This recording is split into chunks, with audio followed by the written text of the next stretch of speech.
Hello guys, welcome back. ഇന്നൊരു കിടിലൻ എപ്പിസോഡാണ് കേട്ടോ. അബിയെ ആദർശ് കൈയോട് പിടികൂടുകയാണ്.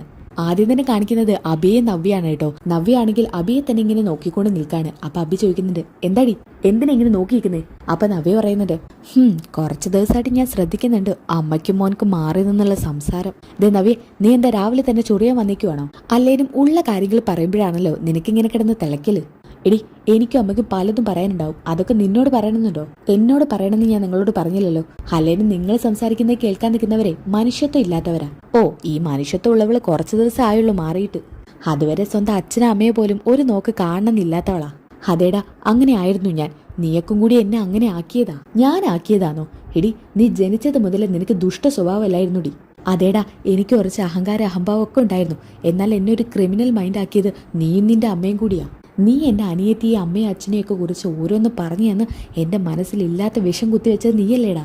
അതുകൊണ്ട് മാത്രമല്ലേ ഞാൻ എൻ്റെ വീട്ടിലോട്ട് പോവാഞ്ഞത്. അപ്പൊ തന്നെ ജലജ അങ്ങോട്ട് ഓടി വരുന്നുണ്ട്. ഹോ, എന്താ ഇത് രാവിലെ തന്നെ തുടങ്ങിയോടി നീ? ഞാനോ? എന്നെ നോക്കണ്ട, നിങ്ങളുടെ മകന്റെ നാക്ക് ശരിയല്ലായിട്ടാ.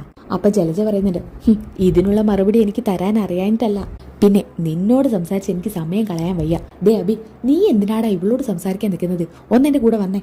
അപ്പൊ നവ്യ പറയുന്നുണ്ട്, ഓ, അമ്മയ്ക്കും മോൻക്കും കൂടി അടുത്ത കാര്യം പ്ലാൻ ചെയ്യാനായിരിക്കും. അപ്പൊ അബി പറയുന്നുണ്ട്, എടി നിന്നെ ഞാൻ നീ ഒന്നിങ്ങ് വരാൻ നോക്കിയേ. എന്റെ അമ്മ അവളുടെ ഈ ചൊറിഞ്ഞ സംസാരം എനിക്കൊട്ട് പിടിക്കുന്നില്ല. നീ തന്നെ വരുത്തി വെച്ചതല്ലേ ഇതൊക്കെ? നീ തന്നെ അങ്ങ് അനുഭവിക്ക്. എന്റെ കൈയൊന്ന് വിട്ടേ അമ്മേ. അമ്മ എന്തിനാ എന്നെ വിളിച്ചോണ്ട് പോകുന്നേ? എടാ, ഞാൻ ഈ കാര്യം ഹോസ്പിറ്റലിൽ വന്നപ്പോഴേ നിന്നോട് പറയണമെന്ന് കരുതിയതാ. ഇപ്പോഴാണ് എനിക്ക് സമയം കിട്ടിയത്. ദേ, നീ അവളോട് കുറച്ച് മൈത്തത്തിലൊക്കെ പെരുമാറ്. ഇങ്ങനെയുള്ള സംസാരമൊക്കെ കേട്ട് കഴിഞ്ഞാൽ എനിക്ക് എന്റെ കൺട്രോൾ നഷ്ടപ്പെട്ടു പോകും. അങ്ങനെയാണെങ്കിൽ കൂട്ടുപ്രതികളായി നമുക്ക് ജയിലിൽ കിടക്കാം. എന്തു പറയുന്നു? അതെന്തിനാ അമ്മേ? എടാ, നമുക്ക് ഈ കാര്യമൊക്കെ അറിയുന്നതല്ലേ.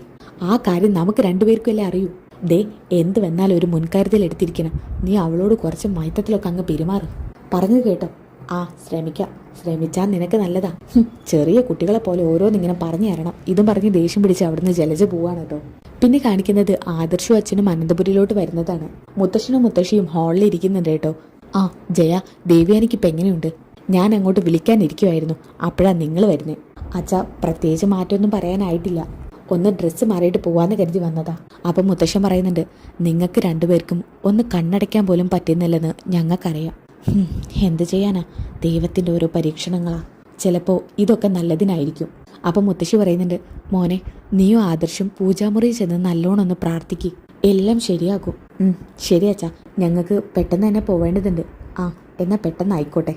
അവർ പോയപ്പോൾ മുത്തശ്ശിയോട് പറയുന്നുണ്ട്, അല്ല വസുന്ധരെ, ഇവിടെ എന്തെങ്കിലും ഉണ്ടാക്കിയിട്ടുണ്ടാകുമോ? എന്നാൽ അത് കഴിച്ചിട്ട് അവർക്ക് പോവായിരുന്നില്ലേ? പുറത്തുനിന്ന് ജയനും ആദർശും ഒന്നും കഴിക്കുമെന്ന് തോന്നുന്നില്ല. അപ്പം മുത്തശ്ശി പറയുന്നുണ്ട്, അയ്യോ, ഇദ്ദേഹത്തിന് തന്നെ ഞാനാ ഉണ്ടാക്കുന്നത്. നയനമോള് പോയതിനു ശേഷം ഇവിടെയുള്ള പെണ്ണുങ്ങൾ ഒന്നും ഉണ്ടാക്കി വെക്കുന്നില്ല. അപ്പം മുത്തശ്ശൻ പറയുന്നുണ്ട്, സത്യം പറഞ്ഞാൽ നയനമോള് പോയതിനു ശേഷം നമ്മൾ വായിക്ക് രുചിയായിട്ടുള്ള ഒന്നും കഴിച്ചിട്ടില്ല. അതെ, മോളില്ലായിട്ട് ഈ കുടുംബത്തിന്റെ താളം തന്നെ തെറ്റിയിരിക്കുക. എന്ത് ചെയ്യാനാടോ വസുന്ധരെ? പലർക്കും മോളെ ഇതുവരെ മനസ്സിലാക്കാൻ പറ്റിയിട്ടില്ല. എന്തായാലും അവരൊക്കെ മനസ്സിലാക്കുന്ന ഒരു ദിവസം വരും. അന്ന് നമ്മളില്ലെങ്കിലും എല്ലാവരും നയനമോളെ മനസ്സിലാക്കിയാൽ മതി. അതേസമയം തന്നെ ഒരു ഡെലിവറി ബോയ് വന്ന് നിൽക്കുന്നുണ്ട് കേട്ടോ. അപ്പൊ ജലജയും ജാനകിയും അങ്ങോട്ട് ചെല്ലുന്നുണ്ട്. ആരാ ജലജ?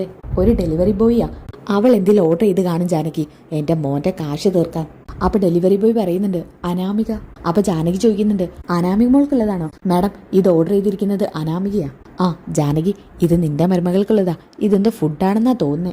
മോള് നമ്മളെയൊക്കെ കണ്ടറിഞ്ഞ് ഭക്ഷണം വാങ്ങിച്ചതായിരിക്കും. അപ്പൊ ജലജ പറയുന്നുണ്ട്, എന്റെ ജാനകി, നിനക്ക് ഇതുപോലെ ഒരു മരുമകളെ കിട്ടിയതേ നിന്റെ ഭാഗ്യമാണ്. അത് പിന്നെ പറയാനുണ്ടോ? അതേസമയം തന്നെ ഡെലിവറി ബോയ് ഒരു ചെറിയ പാക്കറ്റ് എടുത്തിട്ട് ജലജയുടെ കയ്യിൽ കൊടുക്കാൻ കേട്ടോ. അപ്പൊ ജലജ പറയുന്നുണ്ട്, അല്ല, ഇതേ ഉള്ളൂ? അതെ മാഡം, ഒരു ബിരിയാണി ഓർഡർ ചെയ്തത്, ഇത് മാത്രമേ ഉള്ളൂ. അപ്പൊ ജാനകി പറയുന്നുണ്ട്, അതിന് വഴിയില്ലല്ലോ, ഒരു ബിരിയാണി ഓർഡർ ചെയ്തിട്ടുള്ളൂ. അതെ മാഡം, ഓർഡർ എടുത്തത് ഒരു ബിരിയാണിയാ. അപ്പൊ ജലജ പറയുന്നുണ്ട്, എന്നാതെങ്കിൽ തന്നിട്ട് പൊക്കോ. അതേസമയം ഡെലിവറി ബോയെ കണ്ട പാടത്തിന് വിശന്ന് വലിഞ്ഞ അനാമിക അങ്ങോട്ട് വരുന്നുണ്ട്. അമ്മേ, ഇത് എനിക്കുള്ള ഫുഡാണോ? അപ്പൊ ജാനകി പറയുന്നുണ്ട്, മോൾക്ക് തന്നേച്ച് പോയി. അപ്പൊ അനാമിക പറയുന്നുണ്ട്, അയ്യോ, എനിക്കിപ്പോഴാ ഓർമ്മ വന്നത്. ഇത് പറഞ്ഞപ്പോ തന്നെ ജാനകിയുടെ മുഖമൊക്കെ ഒന്ന് തിളങ്ങാൻ കേട്ടോ. അതായത് അനാമിക അവർക്കും കൂടി വാങ്ങിയില്ലല്ലോ എന്നുള്ള കുറ്റബോധം പറയാൻ വേണ്ടിയിട്ടാണെന്നാണ് ജാനകി എഴുതിയത്. അപ്പൊ തന്നെ അനാമിക പറയുന്നുണ്ട്, ഇതിന്റെ കൂടെ ഒരു ലൈം ജ്യൂസ് ഓർഡർ ചെയ്യണമെന്നുണ്ടായിരുന്നു, അത് മറന്നുപോയി. അപ്പൊ ജലജ ഇങ്ങനെ കളിയാക്കി ജാനകിയെ നോക്കി ഇങ്ങനെ ചിരിക്കുന്നുണ്ട് കേട്ടോ. അമ്മേ, അതിങ്ങനെ നിന്നേക്ക്, വല്ലാത്ത വിശപ്പ്, ഇവിടെയാണെങ്കിൽ ഒന്നും ഉണ്ടാക്കുന്നുമില്ല. അതും പറഞ്ഞ് ജാനകിയുടെ കയ്യിൽ നിന്ന് ബിരിയാണി വാങ്ങിയിട്ട് അനാമിക അവിടെ നിന്ന് പോവാണ്. അപ്പൊ ജലജ പറയുന്നുണ്ട്, അവൾ അവളുടെ കാര്യം നോക്കിപ്പോയി. അതിനെന്താ, നിനക്ക് വേണ്ടി നീ ഓർഡർ ചെയ്ത് കഴിക്കും, എനിക്ക് വേണ്ടി ഞാൻ ഓർഡർ ചെയ്യും. നമ്മളേക്കിപ്പോൾ നമ്മളുടെ കാര്യം മാത്രമല്ലേ നോക്കുള്ളൂ. ഇതും പറഞ്ഞ് ജാനകി എല്ലാം അവിടെ നിന്ന് തടി തപ്പാട്ടോ. അപ്പോൾ ജലജ ഇങ്ങനെ മനസ്സിൽ കരുതുന്നുണ്ട്, ചമ്മി നാറിയെന്ന് കണ്ടപ്പോൾ പതുക്കെ അരിച്ചു പോവുക. പിന്നെ കാണിക്കുന്നത് ആദർശും ജയനും പൂജാമുറി കയറി പ്രാർത്ഥിക്കുന്നതാണ്. അവർ കുറച്ചു നേരം പ്രാർത്ഥിച്ചതിന് ശേഷം പുറത്തോട്ട് ഇറങ്ങുന്നുണ്ട് കേട്ടോ. അബി ഒരു ഭാഗത്ത് ഇരുന്നിട്ട് മോഡലായ പെണ്ണുങ്ങളുടെ വീഡിയോസൊക്കെ ഇങ്ങനെ കണ്ടോണ്ടിരിക്കുന്നുണ്ട് കേട്ടോ. എന്നാൽ ഇത് കണ്ടുകൊണ്ടാണ് നവ്യ അങ്ങോട്ട് വരുന്നത്. അബി, നീ എന്തീ കാണുന്നേ? നവ്യയുടെ ശബ്ദം കേട്ടപ്പോൾ തന്നെ അബി പെട്ടെന്ന് ഫോണ് മാറ്റി വെക്കാട്ടോ. എന്ത്? ഞാൻ എന്ത് കണ്ടെന്ന്? അബി, നീ എൻ്റെ മുഖത്ത് നോക്കി വെറുതെ നാടകം കളിക്കണ്ട. നീ മലയ്ക്ക് പോകാൻ വേണ്ടി മാലിട്ടിരിക്കില്ലേ? ആ സമയത്ത് എങ്ങനെയുള്ളതൊക്കെ കാണാവോ? ഛേ, സ്വന്തം ഭാര്യ അടുത്തുള്ളപ്പോൾ. എടി, നീ എന്തോ നീ പറയുന്നേ? ഞാൻ എന്തു കണ്ടുന്നാ? നീ കണ്ടത് ഞാൻ എൻ്റെ കണ്ണോണ്ട് വ്യക്തമായിട്ട് കണ്ടിട്ടുണ്ട്. അതുകൊണ്ട് നീ ഇനി എന്ത് പറഞ്ഞാലും ഞാൻ വിശ്വസിക്കില്ല. ദേ നവ്യ, നീ രാവിലെ തുടങ്ങിയിട്ടുണ്ട് കേട്ടോ. തുടങ്ങാനുള്ള കാരണം നീ ഉണ്ടാക്കിയിട്ടല്ലേ? എടി, ഒന്ന് പതുക്കെ സംസാരിക്കും, ആരെങ്കിലും കേൾക്കൂ.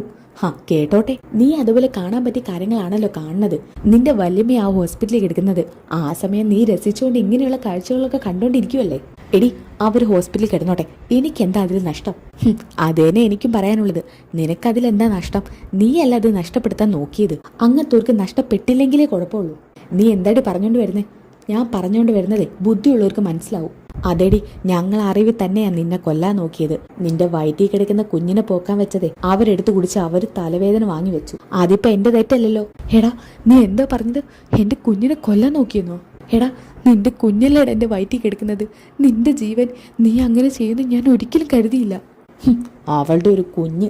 എന്നാൽ ഇതൊക്കെ കേട്ട് ആകെ ഷോക്കായി നിൽക്കുകയാണ് ആദർശ്. പെട്ടെന്ന് തന്നെ നവ്യ ആദർശിനെ കാണുന്നുണ്ട് കേട്ടോ. ആദർശിനെ കണ്ട പാടെ തന്നെ നവ്യ പൊട്ടി പൊട്ടി കരയാൻ തുടങ്ങുകയാണ്. അപ്പൊ തന്നെ അബി ആദർശിനെ കാണുന്നുണ്ട്. ആദർശാണെങ്കിൽ പെട്ടെന്ന് തന്നെ വന്നിട്ട് അബിയുടെ ഷോൾഡർ കയറി പിടിച്ചിട്ട് പറയുന്നുണ്ട്, എടാ, നീ എന്താ പറഞ്ഞത്? പറയടാ, നിന്റെ നാവിന്ന് എനിക്കത് കേൾക്കണം. ഒരു വട്ടം കൂടി നീ പറയാൻ.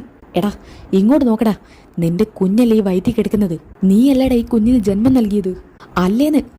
അത് ആദർശേട്ടൻ എന്തീ പറയുന്നേ? ഞാൻ എന്തു പറഞ്ഞെന്നാ? ഡാഡാ, നീ കൂടുതൽ നാടകം കളിക്കണ്ട. എന്റെ ചെവി കൊണ്ട് ഞാൻ കേട്ട കാര്യമാണ്. മര്യാദയ്ക്ക് പറഞ്ഞോ. ഇല്ലെന്നുണ്ടെങ്കിൽ എന്റെ അമ്മ കിടന്ന് കഷ്ടപ്പെടുന്ന അതേ അവസ്ഥയിലാക്കും ഞാൻ നിന്നെ. ഏട്ടാ, ഞാനൊന്നും ചെയ്തില്ല ഏട്ടാ. ഞാൻ പെട്ടെന്ന് ഇവളോടുള്ള ദേഷ്യത്തിന് പറഞ്ഞു പോയതാ. അല്ല, ആരോ ഇത് ചെയ്തിട്ടുണ്ടെന്നുള്ള കാര്യം എനിക്ക് ഉറപ്പുണ്ട്. നിനക്കതിലൊരു റോളുണ്ട്. സത്യം പോലെ പറഞ്ഞോ. അന്ന് നീയൊക്കെ കൂടി ആ പാലിൽ എന്താ കലർത്തിയത്? പറയടാ. ഇതും പറഞ്ഞ് ആദർശ് അബിയുടെ കവിളടിച്ച് പൊടിക്കാണ്ടോ. അയ്യോ ഏട്ടാ, ഞാനൊന്നും പറഞ്ഞിട്ടില്ല ഏട്ടാ. അപ്പൊ നവ്യ പറയുന്നുണ്ട്, ആദർശേട്ടാ, ഇവനെ വിടരുത്. ഇവനെല്ലാം അറിയാം. ഇവന്റെ അമ്മയെ എല്ലാത്തിനും കാരണം. അയ്യോ നവ്യ, ഞാനൊന്നും ചെയ്തിട്ടില്ല. നീ പെട്ടെന്ന് അങ്ങനെ പറഞ്ഞപ്പോൾ ആ ദേഷ്യത്തിന് പറഞ്ഞു പോയതാ. അല്ല, നീ എൻ്റെ കുഞ്ഞിനെ കൊല്ലാൻ നോക്കും. എൻ്റെ വയറ്റിൽ കിടക്കുന്ന കുഞ്ഞിൻ്റെ അച്ഛൻ നീയല്ലെന്ന് പറഞ്ഞവനാ നീ. ഏട്ടാ, സത്യമായിട്ടും ഞാൻ അറിയാതെ പറഞ്ഞു പോയതാ. എനിക്കിതിലൊരു ബന്ധവുമില്ല. എന്നാൽ ഇവരുടെ ബഹളം കേട്ടിട്ട് ജയനും മുത്തശ്ശനും മുത്തശ്ശിയും ഒക്കെ അങ്ങോട്ട് വരുന്നുണ്ട്. പിന്നാലെ തന്നെ ജലജ ഓടി വരികയാണ് കേട്ടോ. എടാ, എന്റെ മോനെ വിടടാ. ഇങ്ങനെ പിടിച്ച എന്റെ മോൻ ചത്തുപോവില്ലേ? നിങ്ങളെ മോൻ ചത്താ പോരാ, അവന് ഞാൻ തന്നെ കൊല്ലൂ, കൂട്ടത്തെ നിങ്ങളെയും. അപ്പൊ മുത്തശ്ശൻ പറയുന്നുണ്ട്, ആദർശേ, എന്താ നീ പറയുന്നേ? മുത്തശ്ശ, ഇവൻ അറിയാം ആരാ അത് ചെയ്തതെന്ന്. ഇവൻ പറഞ്ഞില്ലെങ്കിൽ അത് ഇവനും ഇവന്റെ അമ്മയും തന്നെ. എന്റെ അമ്മ ഇപ്പൊ ഈ അവസ്ഥയിലാവാൻ കാരണം ഇവൻ ഒറ്റ ഒരുത്തനാ. പറയടാ, ആരാണ് ഇതിന്റെ പിന്നിലെന്ന്?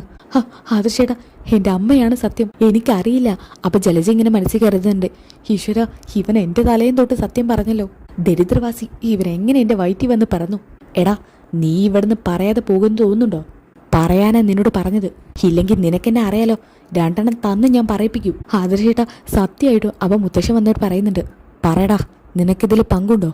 പറയാൻ. മുത്തശ്ശ, ഇല്ല മുത്തശ്ശ, ഞാനല്ല അത് ചെയ്തത്. പിന്നെ ആരാണെങ്കിലും അത് തുറന്ന് പറ. അത് എന്ന് പറഞ്ഞ് അബി അമ്മയുടെ മുഖത്തേക്ക് നോക്കുന്നുണ്ട് കേട്ടോ. അപ്പൊ ജലജ കണ്ണോണ്ട് എക്സ്പ്രഷൻ ഇങ്ങനെ കാണിക്കുന്നുണ്ട്, പറയല്ലേന്ന്. എന്തായാലും ഇന്നത്തെ എപ്പിസോഡ് നല്ല കിടിലൻ എപ്പിസോഡാണ് കേട്ടോ. ഇതിന്റെ ബാക്കിയാണ് ഞാൻ അടുത്ത എപ്പിസോഡിൽ ഇടാൻ പോകുന്നത്. മാക്സിമം ഇന്ന് തന്നെ അപ്ലോഡ് ചെയ്യാൻ നോക്കാം. അപ്പോൾ ഈ വീഡിയോ ഇഷ്ടപ്പെട്ട ചാനൽ സബ്സ്ക്രൈബ് ചെയ്തേക്കുക, വീഡിയോക്ക് ഒന്ന് ലൈക്ക് ചെയ്തേക്കുക. അപ്പോൾ പുതിയൊരു വീഡിയോ ആയിട്ട് കാണുന്നവരേക്കും ബൈ ഗായ്സ്.